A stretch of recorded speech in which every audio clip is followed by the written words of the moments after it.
کنزا یہ کون ہے جو تمہیں لینے آیا ہے؟ بڑا ہی اسمارٹ لڑکا ہے، رومیسا نے مجھے کاندھا مار کر پوچھا تھا۔ گاڑی میں اس وقت عمیر بیٹھا میرا ہی انتظار کر رہا تھا۔ میں کہنے لگی میرا تایا ذات ہے۔ جیسے ہی عمیر کی نظر مجھ پر پڑی تو وہ مجھے اشارہ کرنے لگا کہ جلدی آؤ، مجھے دیر ہو رہی ہے۔ میری دوست رومیسا مجھ سے کہنے لگی کہ واہ کیا کزن ہے تمہارا، بالکل انگلش فلموں کے ہیرو جیسا۔ میں نے اس کی بات کو نظر انداز کیا اور تیز قدم اٹھاتی ہوئی گاڑی کے پاس آ گئی۔ وہ کہنے لگا جلدی بیٹھو، دیر ہو رہی ہے مجھے۔ تمہیں پتا ہے نا ہٹلر گلا دبا دے گا میرا، پہلے ہی میں آفس میں لیٹ ہو گیا ہوں، اوپر سے چچی نے تمہیں لانے کی ذمہ داری بھی میرے سر پر ڈال دی۔ میں جلدی سے پچھلی نشست کا دروازہ کھول کر بیٹھ گئی۔ میں کہنے لگی یہ ہٹلر کو چین نہیں ہے کیا؟ خود تو آفس صبح صبح پہنچ جاتا ہے، اس کا بس نہیں چلتا کہ صبح 5 بجے آفس کھول کر بیٹھ جائیں اور رات 2 بجے تک بیٹھا رہے۔ پتا نہیں اتنا پیسہ کما کر اس نے کرنا کیا ہے۔ میں نے بھی اپنے دل کی بھڑاس نکالی تھی۔ عمیر کہنے لگا تم کچھ زیادہ نہیں بول رہی؟ شکر کرو میں تمہیں لینے آیا ہوں، ورنہ ارسل بھائی لینے آتے اور تمہاری یہ جو کینچی کی طرح زبان چل رہی ہے نا وہ بالکل بند ہوتی۔ وہ کافی تیز ڈرائیونگ کر رہا تھا۔ میں نے کہا بات تم نے شروع کی ہے؟ تو وہ کہنے لگا ہاں کی تھی، لیکن اس لیے نہیں کہ تم شروع ہی ہو جاؤ، ان کے سامنے تو تم سانس لینا تک بھول جاتی ہو۔ میں نے کہا تو یہ ان کی کوئی بڑائی نہیں ہے، بلکہ سب سے بڑی برائی ہے۔ انسان ہمیشہ برے لوگوں سے گھبراتا اور ڈرتا ہے، جب دیکھو ناک پر مکھی بھی نہیں بیٹھنے دیتے، ماتھے کے ٹیڑھے بل ہی سیدھے نہیں ہوتے۔ مجھے تو جیسے دل کی بھڑاس نکالنے کا موقع ملا تھا۔ عمیر مسکرانے لگا اور پھر کہنے لگا تمہارے بارے میں بھی ان کے ایسے ہی کچھ خیالات ہیں۔ میں نے کہا میں جانتی ہوں، پورے گھر میں ایک میں ہی تو ان کو بری لگتی ہوں۔ وہ کہنے لگا تم بھی تو باز نہیں آتی نا، جس چیز سے انہیں چڑ ہے تم وہی کرتی ہو، اور یہ تم ہر وقت ہاتھ میں ناول پکڑے پتہ نہیں کس دنیا میں گھومتی رہتی ہو، بور نہیں ہو جاتی؟ ایک تو کالج کی کتابیں پڑھ کے، اوپر سے پھر موٹے موٹے ناول پڑھ کے۔ میں مسکرانے لگی اور کہنے لگی تمہیں کیا پتا، اصل زندگی ہی وہی ہے، امیجینیشن والی، حسین خوابوں والی۔ میرے سارے دن کی فرسٹریشن اور اس ہٹلر کی باتیں بھلانے کے لیے مجھے سب سے اچھا ذریعہ ملا ہے یہ۔ مجھے بہت مزہ آتا ہے۔ میں بڑی ترنگ میں بولی تھی۔ میری بات سن کر عمیر کہنے لگا ابھی تک تمہارے اس شوق اور ذوق سے ارسل بھائی بے خبر ہے۔ جس دن اسے پتا چل گیا نا تو یاد رکھنا تمہیں چھوڑیں گے نہیں۔ تمہیں پتا ہے نا کہ انہیں رومانی قسم کے ناولز اور کہانیوں سے کتنی چڑ ہے۔ میں کہنے لگی وہ تو ویسے بھی آدم بیزار انسان ہے، انہیں ہر چیز سے چڑ ہے۔ ان کا بس چلے نا تو لوگوں کو سانس لینے کا بھی خود طریقہ سکھائیں، پتہ نہیں کیسے انسان ہے۔ مجھے تو کبھی کبھی انہیں دیکھ کر ایسا فیل ہوتا ہے جیسے وہ روبوٹ ہے، گھڑی کی سوئیوں کے ساتھ پتہ نہیں یہ شخص کیسے جی لیتا ہے۔ قسم سے عمیر، جب میں یہ سوچتی ہوں نا کہ کل کو اس کی بیوی آئے گی، مجھے اس بیچاری پر بڑا ہی ترس آتا ہے۔ پتہ نہیں کون ہوگی جو اس کے ساتھ اتنی ٹف لائف گزارے گی۔ توبہ توبہ۔ میں نے اپنے کانوں کو ہاتھ لگایا تھا۔ وہ مسکرانے لگا اور کہنے لگا تمہیں پتہ نہیں ہے ہمارے آفس کی لڑکیاں مرتی ہیں ارسل بھائی پر۔ میں نے کہا مر ہی جائیں تو اچھا ہے جو کہ اس ہٹلر پر مرتی ہیں۔ عمیر کہنے لگا اگر تمہاری زندگی میں ارسل بھائی جیسا کوئی شخص آ گیا تو۔ یہ سن کر میں تو اپنی سیٹ پر جیسے اچھل پڑی۔ میں کہنے لگی خبردار عمیر کے بچے، اگر تم نے مجھے ایسی ویسی بد دعا دی تو اللہ نہ کرے کہ میری زندگی میں اس فتنے جیسا کوئی انسان آئے۔ مجھے تو رومانٹک قسم کے لوگ بہت اچھے لگتے ہیں۔ یہ کہتے ہوئے اس کے چہرے پر دل فریب مسکراہٹ آئی تھی۔ تب تک گھر آ گیا تھا۔ عمیر کہنے لگا خوابوں کی دنیا سے باہر آ جاؤ میڈم اور اترو جلدی سے گاڑی سے نیچے، مجھے آفس جانا ہے۔ تو تمہیں پتا ہے نا جاتے ہی مجھے بہت باتیں سننی پڑیں گی۔ میں گاڑی سے نیچے اتری اور دروازہ بند کیا، پھر کہنے لگی بیسٹ آف لک۔ یہ کہہ کر ہی اس نے دروازہ کھٹکھٹایا۔ چوکیدار نے اسے دیکھ کر دروازہ کھول دیا۔ اپنے کاندھے پر بیگ لٹکائے وہ اندر آئی اور آتے ہی صوفے پر بیگ پھینکا اور بیٹھ کر کہنے لگی سکینہ اماں مجھے جلدی سے ٹھنڈا پانی پلا دیں۔ اس سے پہلے کہ سکینہ اماں پانی لے کر آتی، ان سے پہلے میری والدہ کچن سے باہر آئی تھی۔ میں نے اپنے پیروں کو جوتوں سے آزاد کیا اور ایک جوتا کہیں پھینکا اور دوسرا کہیں۔ شگفتہ بیگم کہنے لگی تمیز ہے تمہارے اندر، تمہارا بچپنا کب ختم ہوگا؟ میں دل میں کہنے لگی لو جی اب یہ شروع ہو جائیں گی۔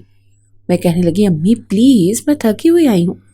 شگفتہ بیگم کہنے لگی کون سے پہاڑ کھود کر آئی ہو، ارے پڑھ کر ہی تو آئی ہو، اتنی بڑی ہو گئی ہو، 12ویں جماعت میں آ گئی ہو، لیکن تمیز ہے کہ چھو کر نہیں گزرے۔ تم سے اچھے تو تمہارے چھوٹے بہن بھائی ہیں۔ آتے ساتھ ہی سیدھا اپنے کمرے میں جاتے ہیں، تمیز سے یونیفارم اتارتے ہیں، جوتے اپنی جگہ پر رکھتے ہیں اور پھر نہا دھو کر باہر آتے ہیں۔ جیسے جیسے شگفتہ بیگم اسے کہہ رہی تھی وہ ویسے ویسے منہ ہلا رہی تھی، کیونکہ روز یہی جملے سنتی تھی، لیکن ایک نمبر کی ڈھیٹ تھی، کرتی اپنی مرضی تھی۔ شگفتہ بیگم نے جب اسے نقلیں اتارتے ہوئے دیکھا تو کہنے لگی، کنزا جلدی سے اٹھاؤ اپنے جوتے اور جاؤ کمرے میں، جب تک تم نہا کر باہر نہیں آؤ گی نا تمہیں کھانا نہیں دوں گی۔ میں کہنے لگی، اچھا نا میں جا رہی ہوں، توبہ ہے، مجھے تو یہ گھر کم اور جیل خانہ زیادہ لگتا ہے، ایسے بیٹھو ایسے اٹھو، یہ کرو وہ کرو۔ شگفتہ بیگم کہنے لگی، نظم و ضبط بھی کسی چیز کا نام ہے۔ میں کہنے لگی، پتہ نہیں کیا مصیبت ہے۔ میں نے اپنے جوتے اٹھائے، بیگ کاندھے پہ ڈالا اور کمرے میں چلی گئی۔ اپنے کمرے میں جا کے بیگ میں بیڈ پر زور سے پھینکا، جوتے بھی وہیں پھینک دیے، موزے اتارے اور ایک موزہ مشرق میں تو دوسرا مغرب میں پھینکا۔ کچھ دیر غصے سے منہ پھلائے بیڈ پر بیٹھی رہی۔ بھوک سے اس وقت پیٹ میں چوہے نہ دوڑ رہے ہوتے تو شاید میں باہر ہی نہ جاتی، لیکن بہرحال اپنی الماری سے تولیہ نکالا، کپڑے نکالے اور واش روم میں چلی گئی۔ میں نہا کے کافی فریش ہو گئی تھی۔ جب باہر آئی تو تولیہ ڈریسنگ ٹیبل پر پھینک کر بالوں کو بنا کنگھا کیے گیلے بالوں میں ہی جوڑا بنا کر کیچر سے ٹکایا، دوپٹہ بے نیازی سے گلے میں لیا اور نیچے اتر گئی۔ تب تک میرے چھوٹے بہن اور بھائی بھی اسکول سے آ چکے تھے، اب نہا دھو کے بڑے تمیز کے ساتھ ٹیبل پر بیٹھے تھے۔ شگفتہ بیگم اور راحیلہ بیگم ٹیبل پر کھانا لگا چکی تھی۔ جیسے ہی ٹیبل پر بیٹھی شگفتہ بیگم کہنے لگی، کم از کم انسان نہا کر آ کر کنگھا تو کرتا ہے، بال دیکھے ہیں تم نے اپنے؟ چڑیلوں کا گھونسلہ لگ رہا ہے۔ ایک تو پہلے ہی اس کے بال گھنگریالے تھے اور نہا کر جب وہ یوں بنا کنگھا کیے کیچر لگاتی تھی تو واقعی سر کا نقشہ کچھ ایسے لگتا تھا۔ راحیلہ بیگم نے شگفتہ بیگم کو کہا کہ بس بھی کر دو، جب سے بچی آئی ہے تم اسے ڈانٹے ہی جا رہی ہو، کوئی بات نہیں، کر لے گی کنگھی، بھوک لگی ہوگی، تھکی ہاری آئی ہے۔ امی کہنے لگی، بھابھی آپ نے اسے نا بہت سر چڑھا رکھا ہے۔ میں نے باؤل سے سالن اپنی پلیٹ میں ڈالا، روٹی لی اور کھانے لگی۔ میں کہنے لگی، تائی اماں ایک آپ ہی ہیں جنہیں مجھ سے محبت ہے، کبھی کبھی مجھے لگتا ہے کہ میں امی کی سگی بیٹی ہوں ہی نہیں، مجھے کہیں اور سے پکڑ کر لائی ہیں۔ شگفتہ بیگم نے اسے غصے سے دیکھا، وہ کہنے لگی، ہاں اس دن کے لیے تو میں نے اولاد کو پیدا کر کے پالا تھا کہ بڑی ہو کر مجھے ہی تانے دے۔ بہرحال شگفتہ بیگم کے اتنا سمجھانے پر بھی میں نے کبھی بھی اپنی لائف سٹائل کو بدلا نہیں تھا۔ دوپہر کو سب بچے کھانا کھانے کے بعد کچھ دیر آرام کرتے سوتے تھے اور وہ اپنے پسندیدہ رومانوی ناول کو پڑھنے بیٹھ جاتی تھی۔ اس وقت بھی اپنے کمرے میں جا کر اس نے ادھورا چھوڑا ہوا ناول پکڑا اور پڑھنے لگی۔ جب وہ ناول پڑھتی تھی تو اس کے سین میں بالکل کھو جاتی تھی، احساس ہی نہیں ہوتا تھا کہ آگے پیچھے کیا ہے اور کیا نہیں۔ لگتا تھا کہ وہ ایک الگ ہی دنیا میں پہنچ گئی ہے، جہاں ہیروئن میں اپنے آپ کو دیکھتی تھی اور ہیرو میں ایک خوبصورت نوجوان کو اپنے ساتھ دیکھتی تھی۔ یوں تو میں زیادہ خوبصورت نہ تھی، لیکن ایسی بھی نہیں تھی کہ کوئی مجھے پلٹ کر نہ دیکھے۔ ہاں اگر میرے بال گھنگریالے نہ ہوتے، اسٹریٹ ہوتے، تو شاید میں زیادہ خوبصورت لگتی۔ میری آدھی سے زیادہ خوبصورتی تو میرے گھنگریالے بالوں سے مان پڑتی تھی، اسی لیے زیادہ تر میں اپنے بالوں کی 2 چٹیاں بنا کر رکھتی تھی۔ نظر کا چشمہ بھی لگا ہوا تھا، لیکن یہ مجھے سمجھیے گا کہ میں بہت پڑھاکو تھی اور اس لیے میری آنکھوں پر موٹا نظر کا چشمہ تھا، بلکہ یہ تو میری حسین دنیا کی وجہ سے تھا جو ناولز کی وجہ سے میں نے بسا رکھی تھی۔ ابھی میرے فرسٹ ایئر کے رزلٹ نہیں آیا اور میرے رزلٹ کا سب سے زیادہ انتظار اس ہٹلر کو تھا، کیونکہ میں پری انجینئرنگ کر رہی تھی، وہ بھی اس ہٹلر کے کہنے پر۔ جتنی میری تائی اماں نرم مزاج خاتون تھی، اتنا ہی ان کا بڑا بیٹا کھڑوس اور اکڑو تھا۔ لگتا تھا کہ صبح صبح پینٹ کوٹ میں کوئی انسانی وجود نہیں بلکہ کوئی روبوٹ ہے۔ بالکل سیدھا بیٹھتا تھا اور یوں نظر گھما کر سب کو دیکھتا تھا۔ ایک صبح کا ناشتہ اور ایک رات کا کھانا میں بہت ڈر ڈر کر کھاتی تھی، بلکہ اکثر رات کا کھانا میں آدھا کھا کر چھوڑ ہی دیتی تھی۔ آج کل میرا فرسٹ ایئر کا رزلٹ آنے والا تھا اور میری جان پر بنی ہوئی تھی۔ رات کو روز عشاء کے بعد میں 2 نفل پڑھتی اور اللہ کے سامنے دعائیں کرتی کہ میرے نمبر بہت اچھے آ جائیں۔ اسی لیے نہیں کہ مجھے انجینئر بننا تھا، نہ اس لیے کہ مجھے پڑھائی کا کچھ خاص شوق تھا، بلکہ میں اس ہٹلر کے سامنے ذلیل نہیں ہونا چاہتی تھی۔ ایک تو تایا ابا اور ابا نے انہیں ہمارے سر پر ماسٹر بنا کر رکھا ہوا تھا، سب کے رزلٹ وہی چیک کرتے تھے، ٹیسٹ وہ دیکھتا تھا، مجال ہے کہ کسی کے 50 میں سے 49 نمبر بھی آ جائیں، نظروں سے ہی جان نکالنے کا ہنر تھا ان میں، یوں گھورتے تھے کہ بس جیسے سانس پی جائے گا، اور ہم لوگ سانس تک لینا بھول جاتے تھے، یہاں تک کہ عمیر بھی، خیر وہ پڑھ چکا تھا اسی لیے اس کی جان چھوٹ چکی تھی، لیکن بہرحال آفس میں بھی اس کی شامت آئی رہتی تھی۔ میری اور عمیر کی بہت دوستی تھی، حالانکہ میں عمیر سے بھی 3-4 سال چھوٹی تھی اور اس ہٹلر سے تو پورے 7 سال چھوٹی تھی، لیکن جب بھی میں اس ہٹلر سے ڈانٹ کھاتی تو سب سے پہلے عمیر کو ہی جا کے بتاتی تھی، وہ میری ساری باتیں چپ چاپ سنتا رہتا اور ہنستا رہتا۔ بہرحال جب رات کے کھانے پر میں بیٹھی تو وہ بھی بیٹھا ہوا تھا، کسی چودھری سجاول کی طرح بالکل اکڑ کر ماتھے پر بل ڈالے اپنی پلیٹ میں کھانا ڈالا اور کھانا کھاتے ہوئے سب سے پوچھ رہا تھا، میرے چھوٹے بہن بھائیوں سے کہنے لگا، سمیہ تمہارے ٹیسٹ میں کیا نمبر آئے ہیں؟ وہ کہنے لگی، ارسل بھائی 100 میں سے 100۔ اس نے اپنا سر ہلا کر کہنے لگا، گڈ گڈ۔ پھر کہنے لگا، ٹیپو تمہارے نمبر کتنے آئے ہیں؟ ٹیپو کے تو حلق سے نوالا نیچے نہیں اتر رہا تھا، اور میں جلدی جلدی کھانا کھا رہی تھی تاکہ جب تک میری باری آئے تو میں اس سے پہلے پہلے اپنے کمرے میں جا چکی ہوں۔ ٹیپو کہنے لگا، ارسل بھائی بس 2 نمبر کم آئے ہیں۔ وہ کہنے لگے، کیسے 2 نمبر کم کیسے آئے؟ توجہ کہاں رہتی ہے تمہاری؟ وہ کہنے لگا، چچا جی آپ اس سے اس کا ٹیبلٹ لے لیں، آج کے بعد یہ بالکل گیم نہیں کھیلے گا، ٹی وی بھی نہیں دیکھے گا۔ میرا معصوم بھائی اس وقت اپنے آنسو آنکھوں کے بجائے اپنے دل میں گرا رہا تھا، رنگت بالکل پھیکی پڑ چکی تھی، شرم نہیں آتی تھی جب معصوم معصوم بچوں کی جان نکال لیتا تھا، اس کا لہجہ ہی ایسا غضبناک ہوتا تھا۔ بہرحال میں ایک کے بعد دوسرا نوالا منہ میں ٹھونستی چلی جا رہی تھی تاکہ میری شامت نہ آئے۔ عمیر مجھے دیکھ کر اپنی ہنسی دبانے کی کوشش کر رہا تھا، کیونکہ کھانا جلدی کھانے کے چکر میں پورا منہ روٹیوں کے نوالوں سے بھر چکی تھی، کیونکہ ٹیپو کے برابر میں ہی بیٹھی تھی۔ اب میں جلدی جلدی منہ چلا رہی تھی تاکہ یہ نوالا اندر نکلوں اور اٹھ کے جاؤں۔ وہ کہنے لگا، کنزا تمہیں کھانا کھانے کی تمیز نہیں ہے؟ ایسے کھانا کھاتے ہیں، پورا منہ تم نے بھر لیا ہے۔ میں جلدی جلدی منہ چلا رہی تھی، پھر جلدی جلدی سے میں نے سارے نوالوں کو چبا کر اپنے اندر نگلا اور پانی کا آدھا گلاس منہ کو لگا لیا۔ اس سے پہلے کہ میں کرسی سے اٹھ کر کھڑی ہوتی وہ کہنے لگا، یہیں بیٹھ جاؤ۔ میں نے کہا میں کھانا کھا چکی ہوں، میرا پیٹ بھر گیا۔ تو کہنے لگا، بیٹھو ادھر۔ پھر کہنے لگا، یہ تمہارا فرسٹ ایئر کا رزلٹ کب آئے گا؟ میں نے کہا پتہ نہیں، اور شاید اس بار لیٹ ہو جائے۔ میں اسی سوال سے تو ڈر رہی تھی، بچنے کی کوشش کر رہی تھی۔ تو وہ کہنے لگا، جہاں تک میری انفارمیشن ہے 3-4 دن میں تمہارا رزلٹ آنے والا ہے، اسی لیے تیار رہنا۔ میں نے کہا کس چیز کے لیے؟ وہ کہنے لگا، اگر تمہارا رزلٹ میرے معیار کے مطابق نہیں آیا تو اپنی شامت کے لیے تیار رہنا، اب تم جا سکتی ہو۔ مجھے لگتا تھا کہ جیسے گھر میں بھی اسکول جیسا ماحول ہے اور یہ کسی سخت پرنسپل کی طرح ہمارے سر پر بیٹھا ہوا ہے جو ہمیں کچھ بھی کہہ سکتا ہے۔ بہرحال میرا رزلٹ یوں تو اچھا آیا تھا، اے گریڈ تھا، 89% آئی تھی، لیکن یہ رزلٹ اس ہٹلر کے معیار کے مطابق بالکل نہیں تھا۔ حالانکہ میرے والد بہت خوش تھے، تایا نے بھی مجھے مبارکباد دی تھی، لیکن عمیر مجھے کہنے لگا، بچو آج تو تمہاری شامت پکی ہے۔ میں نے کہا اتنے اچھے نمبر تو آئے ہیں، اس سے زیادہ اچھے نمبر نہیں آتے۔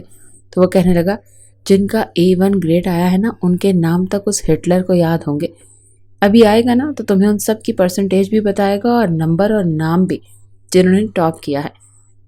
میں نے کہا تو ہر انسان ٹاپ کرنے کے لیے پیدا تو نہیں ہوا، بلکہ ہمارے گھر کا ہر بچہ ٹاپ کرنے کے لیے پیدا ہوا کیونکہ ارسل نے ٹاپ کیا ہے۔ میں نے کہا یہ فیل کیوں نہیں ہو گیا تھا؟ عمیر مجھے بہت ڈر لگ رہا ہے۔ تو وہ کہنے لگا، تو میں کیا کروں؟ میں نے کہا میں کھانا ہی نہیں کھاؤں گی۔ وہ کہنے لگا، تو کیا ہوگا؟ اگر تم کھانا نہیں کھاؤ گی تو کیا وہ تمہیں چھوڑ دے گا؟ وہ تمہیں اپنے کمرے میں بلوا لے گا۔ میں نے کہا کوئی ترکیب بتاؤ نا۔ وہ کہنے لگا، مجھے نہیں آتی کوئی ترکیب، مجھے کیا پتا؟ میں نے کہا مجھے پتا ہے، تم میری کوئی مدد نہیں کر سکتے، تم ایک دم بیکار ہو۔ وہ کہنے لگا، تو محنت کرنی چاہیے تھی نا۔ میں نے کہا اور کتنی محنت کرتی؟ مجھے نہیں پتا، میں کھانا نہیں کھاؤں گی اور کمرے سے باہر بھی نہیں نکلوں گی۔ وہ کہنے لگا، تو وہ تمہارے کمرے میں آ جائے گا، دیر ہی کتنی لگتی ہے اسے اپنے کمرے سے تمہارے کمرے آتے، بس 10 قدم کا تو فاصلہ ہے۔ میں اس وقت اپنے کمرے میں بیٹھی بے حد پریشان چکر پر چکر کاٹ رہی تھی، اور عمیر میرے بیڈ پر بیٹھا مجھے مزید پریشان کر رہا تھا، ڈرا رہا تھا۔ میں نے کہا تمہیں اگر کوئی اچھا سا مشورہ نہیں دینا تو باہر جاؤ، میں سونے لگی ہوں۔ وہ کہنے لگا نیند آ جائے گی تمہیں؟ اچھا بڑی بات ہے، تمہیں نیند آ جائے گی؟ ابھی ہم باتیں کر ہی رہے تھے جب دروازے پر دستک ہوئی۔ میرا دل بری طرح سے کانپا۔ میں نے کہا کون ہے؟ تو وہ ٹیپو تھا۔ کہنے لگا ارسل بھائی آپ کو بلا رہے ہیں، ساتھ میں جمائیاں لے رہا تھا۔ میں نے کہا مجھے بھوک نہیں ہے۔ تو وہ کہنے لگا ابھی کھانے کا ٹائم نہیں ہوا اپیا، وہ آپ کو اپنے کمرے میں بلا رہے ہیں۔ عمیر کہنے لگا جاؤ جاؤ، تمہاری شامت پکی ہے۔ میں نے کہا عمیر تم میرے ساتھ چلو نا، مجھے ڈر لگ رہا ہے۔ میں یوں تھی کہ جیسے ابھی رو دوں گی۔ وہ کہنے لگا جی نہیں، مجھے کوئی شوق نہیں ہے تمہارے ساتھ جانے کا۔ اسے میری بھی کوئی خامی، کوئی نقص نظر آ جائے گا، ساتھ ساتھ مجھے بھی تانے مارے گا بھائی۔ میں اس وقت ایسی کسی بدمزگی کے موڈ میں تو بالکل بھی نہیں ہوں۔ تم جاؤ اور میں تمہارا یہ رومانٹک ناول پڑھتا ہوں، دیکھوں تو صحیح کہ تم پڑھتی کیا ہو۔ میں نے کہا دفع ہو جاؤ، مر جاؤ تم جیسے دوست کا ایسے کزن کا کیا فائدہ جو مشکل وقت میں بھی کام نہ آئے۔ تو وہ کہنے لگا چلو چلو شاباش، اپنے حصے کی ڈانٹ خود کھاؤ جا کر۔ میں اپنے کمرے سے باہر آ گئی۔ 10 قدم کے بعد اس کا کمرہ تھا، لیکن مجھے یہ 10 قدم اٹھانے بھی اتنے بھاری لگ رہے تھے۔ چھوٹے چھوٹے قدم اٹھاتی ہوئی میں خرامہ چلتے اس کے کمرے تک پہنچی۔ پہلے اپنی آنکھیں بند کی اور پھر ایک بہت بڑے لیکچر کے لیے خود کو تیار کیا۔ پھر اپنے حلق سے تھوک نکلا، اپنے اندر ایک حوصلہ پیدا کیا۔ پھر کمرے کے دروازے پر دستک دی۔ وہ کہنے لگا اندر آ جاؤ۔ لہجہ اتنا بلند تھا کہ میرے اندر کی ساری ہمت 1 منٹ میں ہوا ہو گئی تھی۔ کانپتے ہاتھوں سے میں نے دروازے کا نوب گھمایا۔ پھر دروازہ کھول کر میں نے دیکھا تو وہ بڑے غصے سے اپنے کمرے کے صوفے پر بیٹھا تھا۔ وہ ابھی آفس سے آیا تھا، لیکن میں حیران تھی کہ اسے آفس سے آئے ہوئے صرف 15 منٹ ہوئے تھے اور اس وقت وہ نہا دھو کر فریش ہو کر بیٹھا ہوا تھا، بلکہ بڑے غصے میں بیٹھا ہوا تھا۔ پتہ نہیں یہ بندہ اتنی جلدی نہا کر واپس کیسے آ جاتا ہے، سب کچھ ٹائم پر کیسے کر لیتا ہے۔ میں دروازے پر ہی کھڑی رہی تو کہنے لگا اندر آؤ۔ میں ڈرتے ڈرتے اندر آئی تو وہ کہنے لگا مارک شیٹ کہاں ہے تمہاری؟ میں نے کہا وہ تو کمرے میں۔ تو وہ کہنے لگا لے کر کیوں نہیں آئی؟ میں نے کہا مجھے کیا پتا تھا آپ نے اس لیے بلایا ہے۔ تو وہ کہنے لگا اور میں تمہیں کس لیے بلاؤں گا؟ جا کر اپنی مارک شیٹ لے کر آؤ۔ ویسے ہی غصے سے بھرا لہجہ میں دوبارہ کمرے میں گئی تو عمیر بیٹھا ناول پڑھ رہا تھا۔ وہ کہنے لگا واہ کیا بات ہے، ہیرو کی انٹری ہوتے ہی چاروں طرف ہیروئن کو میوزک سنائی دینے لگا۔ تیز ہوائیں چلنے لگی۔ ہیروئن کا دل اس وقت تیز تیز چل رہا تھا۔ ہیرو کی بےتاب نظریں ہیروئن کے چہرے پر ٹکی ہوئی تھی۔ اس سے پہلے کہ ہیرو ہیروئن کا ہاتھ پکڑتا، اس سے پہلے کہ وہ آگے کا سین پڑھتا جو کہ کچھ غیر مناسب سا تھا، میں نے کہا عمیر کے بچے بند کرو میرا ناول۔ وہ کہنے لگا کیوں بند کروں؟ قسم سے بڑے مزے کا سین ہے۔ میں نے اس کے ہاتھ سے ناول پکڑا اور اپنے دراز میں ڈال کر اسے لاک کیا اور چابی اپنے ہاتھ میں پکڑی۔ میں نے کہا خبردار جو آج کے بعد تم نے میرے کسی ناول کو پڑھا۔ پھر میں بھول گئی میں لینے کے آئی تھی۔ اپنا سر کھجاتے ہوئے سوچنے لگی تو کہنے لگا کیا سوچ رہی ہو؟ مارک شیٹ ہی مانگی ہوگی نا تم سے ارسل بھائی نے؟ میں نے کہا ہاں یار وہی مانگی ہے، پتہ نہیں میں نے کہاں رکھ دی۔ میری بات سن کر اس کی حیرت سے آنکھیں پھٹی تھی۔ کہنے لگا مارک شیٹ گم کر دی؟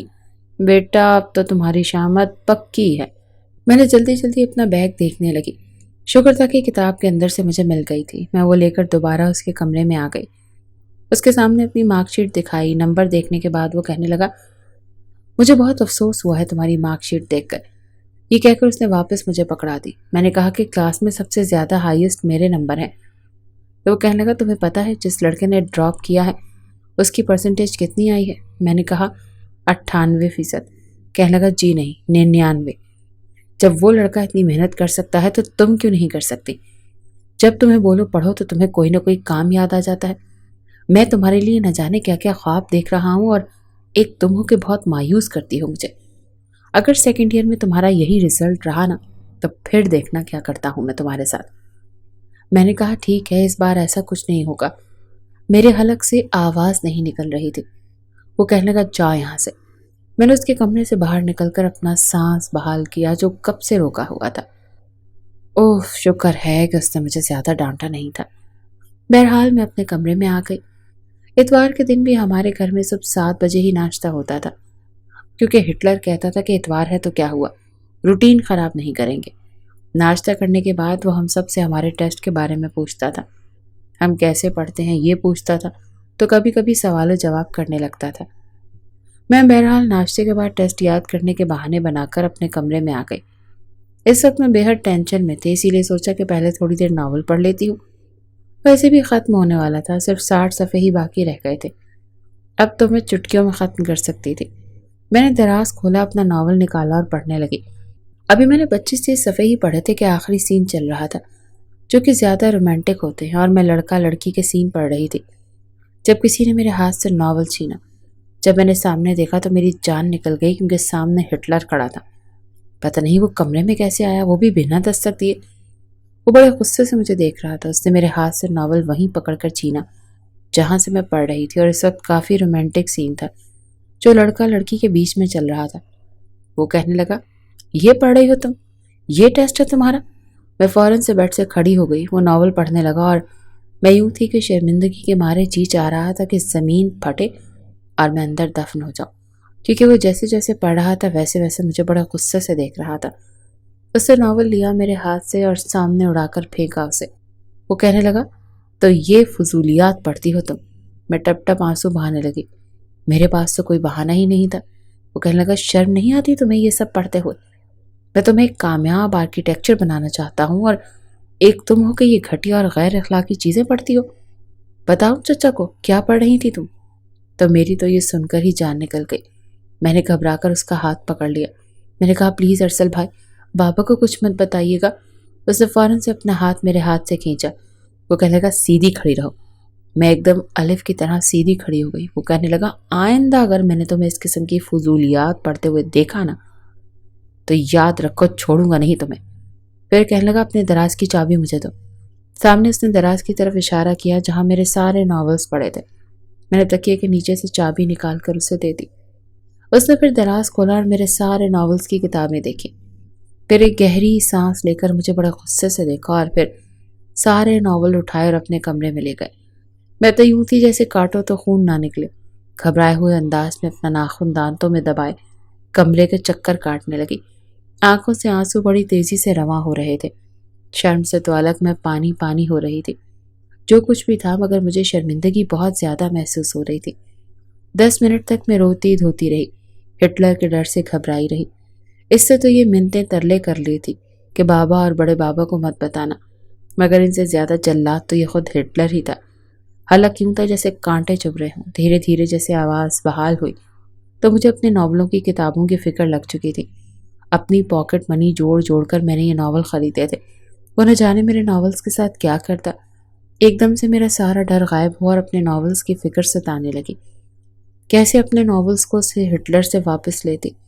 ارے ابھی تو 3 ناولز کی موٹی موٹی کتابیں ایسی تھیں جو میں نے پڑھی بھی نہیں تھی۔ 2 روز پہلے ہی میں نے رومیسا کو پیسے دے کر اسٹال سے منگوائی تھی۔ کیا کروں اور کیا نہ کروں؟ میں اپنی انگلی مروڑتے ہوئے سوچنے لگی۔ اس کھڑوس ہٹلر کے ہاتھ میں وہ ناول لگ تو چکے تھے، مگر نہ جانے ان کے ساتھ وہ کیا کرتا۔ ابھی میں یہ سوچ ہی رہی تھی جب دھیرے سے دروازہ کھلا اور میرا چھوٹا بھائی ٹیپو اپنا سر جھانکنے کے انداز میں نکال کر کہنے لگا، یار آپ بھی کتنا ٹائم لگاتی ہیں، ابھی تک آپ کے ٹیسٹ کی تیاری نہیں ہوئی کیا؟ نیچے ارسل بھائی بلا رہے ہیں، جلدی آئیں، ورنہ دوبارہ یہ سیڑھیاں چڑھ کر آپ کے کمرے تک مجھ سے نہیں آنے ہوگا۔ ایک تو پہلے ہی 50 دفعہ ارسل بھائی اٹھک بیٹھک کروا چکے ہیں۔ مجھے تو لگ رہا ہے اگلے 2 ہفتوں تک میں بستر سے اٹھ نہیں پاؤں گا۔ پتہ نہیں میرے کون سے پھوٹے کرم تھے جو ارسل بھائی جیسا بھائی میرے پلے پڑ گیا۔ ٹیپو الگ اپنے گھٹنے دباتا دھیرے دھیرے سیڑھیاں اتر رہا تھا، کیونکہ کچھ دیر پہلے جو سوال ارسل نے اس سے پوچھا تھا اس نے اس کا جواب غلط دیا تھا۔ میں تو گھبرا کر چپ چاپ اپنی بکس اٹھا کر نیچے چلی آئی۔ لان میں ارسل مطلب کہ ہٹلر دادا خود تو کرسی پر بیٹھے تھے اور ہم سب کو کوئی ادنا حقیر غلام سمجھ کر سامنے قالین پر بٹھا رکھا تھا۔ نہ چاہتے ہوئے مجھے بھی اس قالین پر ہی بیٹھنا پڑا۔ فی الحال میں ہٹلر سے آنکھیں ملانے کے موڈ میں بالکل بھی نہیں تھی۔ جیسے ہی سر اٹھا کر دیکھا تو میری روح فنا ہوئی تھی، کیونکہ سامنے ٹیبل پر میرے سارے ناولز کی کتابیں پڑی تھی۔ ہاتھ میں اسٹک لی وہ مجھے گھور کر دیکھ رہے تھے۔ کنزا، اپنا نام سن کر میں گھبرائی۔ ادھر آؤ، میرے پاس فزکس کی بک لے کر آؤ، یہاں بیٹھو میرے سامنے۔ میں گھبرائے ہوئے انداز میں بوکھلا کر ان کے پاس جا کر بیٹھ گئی۔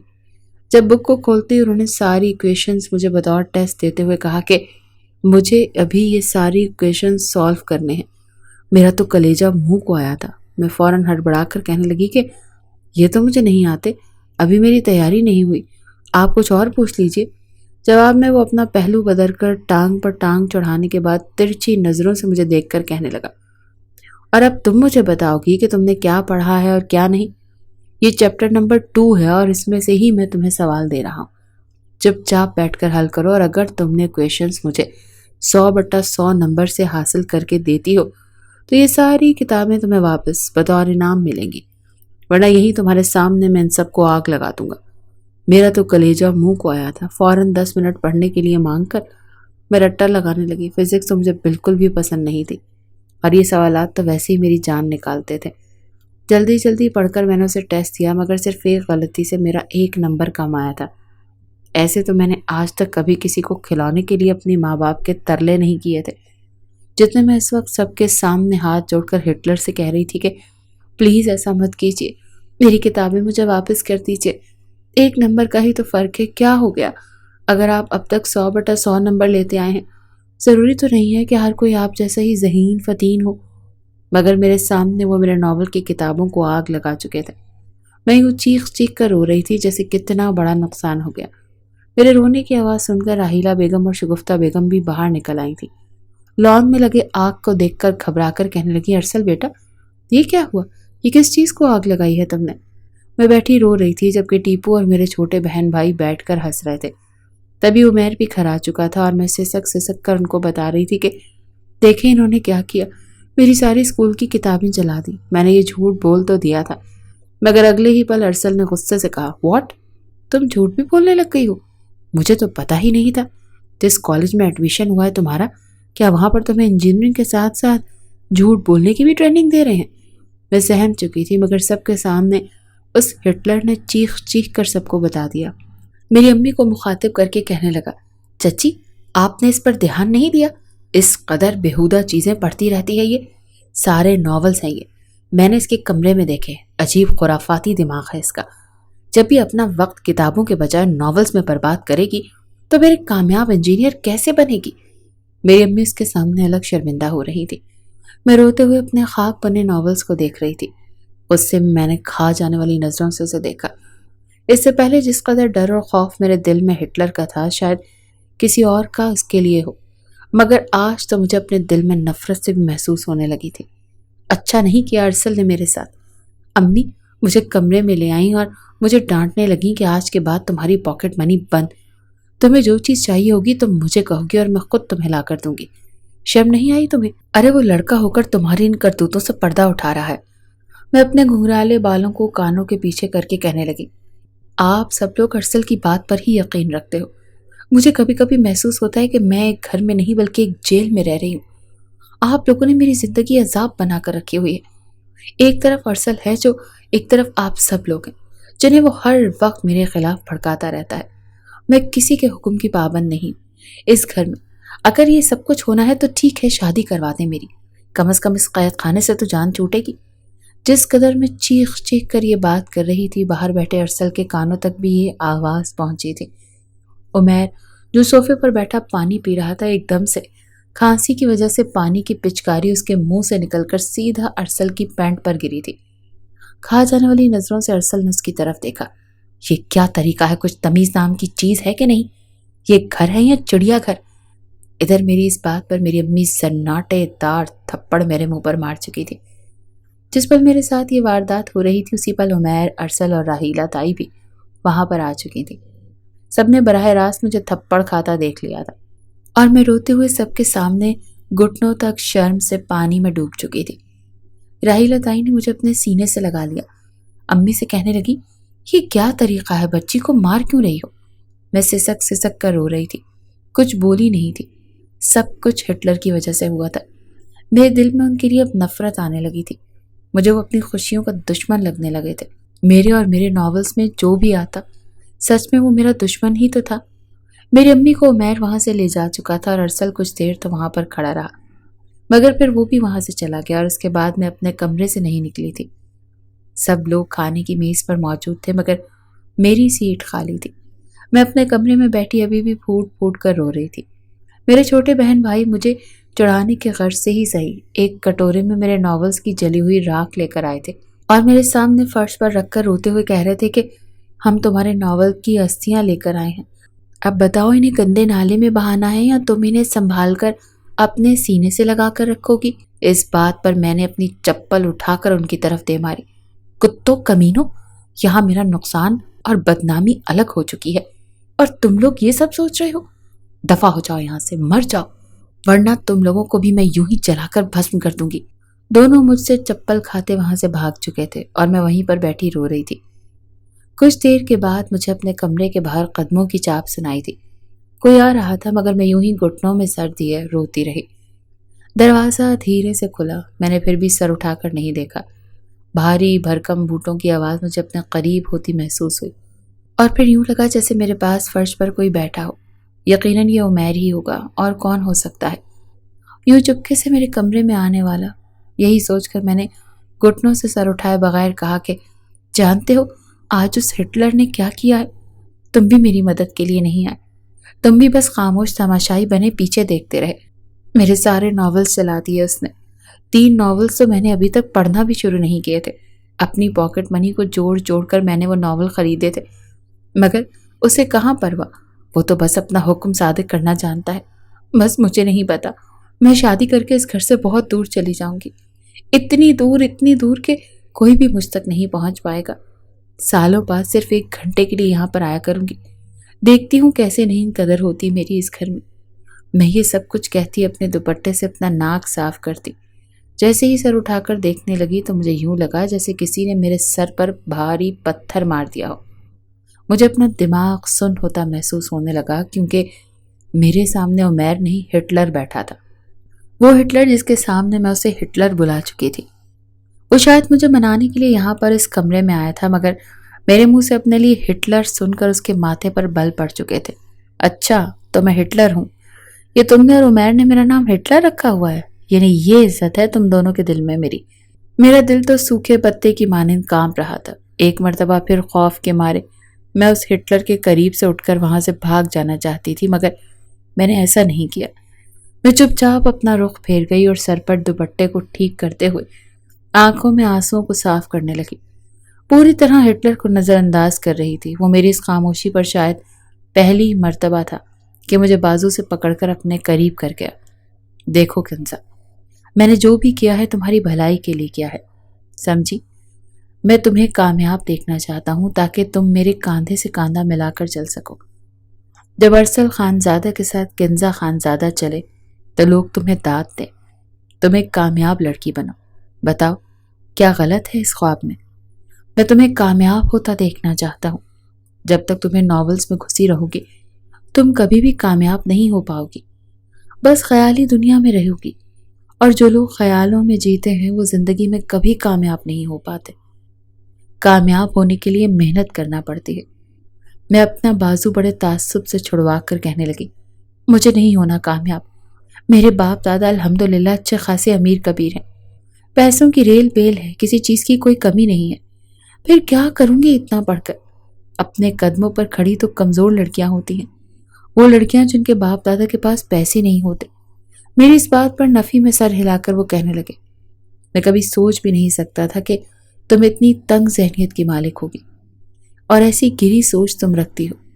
تم سے اچھی تو پھر نبیلہ ہے، ہماری ملازمہ کی بیٹی، جو صاف صفائی بھی کرتی ہے، جھاڑو بھی لگاتی ہے اور پھر وقت ملنے پر پرائیویٹ تعلیم بھی حاصل کر رہی ہے، اور جانتی ہو اس نے میٹرک میں پوری ٹیوشن میں وہ پوزیشن بھی حاصل کی ہے۔ یہ جو تم نے ابھی میرے سامنے واہیات بات کی ہے نا، اس کی سزا تو تمہیں برابر ملے گی۔ بس کل کا انتظار کرو، مگر اس سے پہلے اٹھو، سب ویٹ کر رہے ہیں کھانا کھوا کر۔ میں صاف انکار کر چکی تھی، مجھے نہیں کھانا، بس مجھے شادی کرنی ہے۔ جواب میں وہ گہری سانس خارج کر کے کہنے لگا، وہ بھی کروا دوں گا، فکر مت کرو، تمہارا رشتہ میں جلدی پکا کرواتا ہوں، مگر ابھی چل کر تم سب کے ساتھ کھانا کھاؤ گی۔ میں تو خود حیران تھی اس ہٹلر کی ہٹ درمی پر کہ پہلے تو صرف منہ سے بولتا تھا مگر اب تو بازو سے پکڑ کر کہہ رہا تھا کہ چلو کھانا کھا لو۔ میں چپ چاپ ان کے پیچھے پیچھے ڈائننگ ٹیبل پر آ چکی تھی، چپ چاپ کھانا بھی کھا رہی تھی۔ آج میں خاموش تھی۔ میں کھانا کھانے کے بعد اپنے کمرے میں چلی گئی۔ اس رات رونے کی وجہ سے نیند بہت سکون کی آئی تھی، مگر اگلے روز تو مجھ پر جو قیامت ٹوٹی میں بیان نہیں کر سکتی۔ صبح صبح ہی جب میری آنکھ کھلی تو سامنے لاؤنج میں راحیلہ تائی اور میری امی گلے مل رہی تھی۔ سامنے پڑی مٹھائی کی ٹوکرے سے گلاب جامن اٹھا کر ایک دوسرے کو کھلا رہی تھی۔ میں اپنے گھنگرالے بالوں کو اپنے ہاتھ میں جوڑے کی شکل میں سمیٹے ہوئے باہر آئی تو دونوں کو یوں ملتے دیکھ کر جمائی لیتے ہوئے کہنے لگی، کیا ہوا ہے؟ آپ دونوں ایسے کیوں مل رہے ہیں؟ کہیں جا رہے ہیں؟ جواب میں راہیلہ نے مجھے اپنے گلے سے لگا لیا۔ میرا ماتھا چوم کر کہنے لگی، نہیں میری بچی، بس بات ہی ایسی ہے، خدا بس ہمارے فیصلے مبارک کرے اور تمہیں ڈھیروں خوشیاں دے۔ میں ان کی طرف دیکھ رہی تھی، کیا مطلب؟ تبھی ٹیپو فوراً ایک گلاب جامن ٹوکری سے اٹھا کر میرے منہ میں گھسانے کے بعد کہنے لگا، ارے کنزا آپی، آپ کا رشتہ طے ہو گیا ہے، اس جمعے کو آپ کا نکاح ہونے والا ہے۔ مجھے یہ سب کچھ اپنے ناول کی کہانی کی طرح لگنے لگا، جس میں ایک ہیروئن کو اس کے گھر والے یوں ہی سرپرائز دیتے ہیں۔ اس کا نکاح اس کے من پسند شخص سے ہونے والا تھا، جو کہ اس کا کزن تھا۔ بالکل ناولز کی طرح اپنی زندگی میں ہونے والی سنوانی کو سن کر میرے چہرے پر حیا کی لالی چھا گئی۔ دل ہی دل میں بڑبڑانے لگی کہ واہ ہٹلر، ابھی رات کو تو کہہ رہے تھے کہ تمہاری یہ خواہش بھی پوری کرواتا ہوں، اتنی جلدی میرے لیے راتوں رات لڑکا بھی ڈھونڈ لیا۔ ہائے، پتہ نہیں کیسا دکھتا ہوگا وہ۔ دل میں کئی طرح کے وسوسے آ رہے تھے۔ امی دوپٹہ منہ میں دیے بھاگتے ہوئے اپنے کمرے میں گئیں اور کمرے کو لاک کر کے بھنگڑے ڈالنا شروع کر دیے۔ چیختی چلاتی اپنے بیڈ پر پڑے ہوئے تکیے کو اٹھا کر میں زور سے فرش پر مار دیا۔ دل ہی دل میں سوچ کر کہنے لگی، پتہ نہیں کیسا ہوگا وہ شخص، ارے جیسا بھی ہوگا میرے خاندان والے ایک اچھا ہی لڑکا میرے لیے چوز کریں گے۔ کم از کم اس پڑھائی سے تو میری جان چھوٹنے والی ہے، خاص کر اس ہٹلر سے۔ ویسے بھی وہ مجھ سے نفرت کرتا ہے، یقیناً اس نے 7 سمندر پار ہی کوئی لڑکا دیکھا ہوگا جہاں سے نہ یہ میرے رابطے میں ہو سکے اور نہ ہی میں اپنے گھر والوں سے رابطے میں رہوں۔ میں یہ سوچ کر ابھی دھمالے ڈال ہی رہی تھی جب دروازے پر دستک ہونے لگی۔ میں نے فوراً اپنے کمرے کا حشر کچھ بہتر کیا اور جلدی سے دوپٹہ شرماتے ہوئے اوڑھ کر دروازہ کھول دیا۔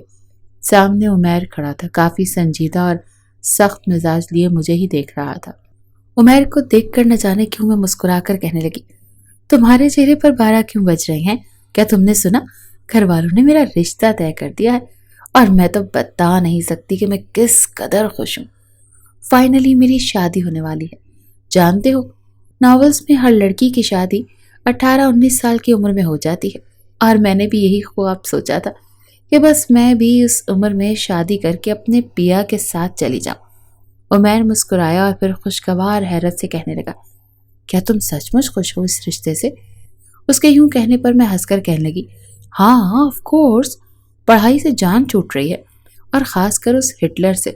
اس سے بچنے کے لیے مجھے جہنم میں بھی جانا پڑا نا تو میں جانے کے لیے تیار ہوں، قسم سے۔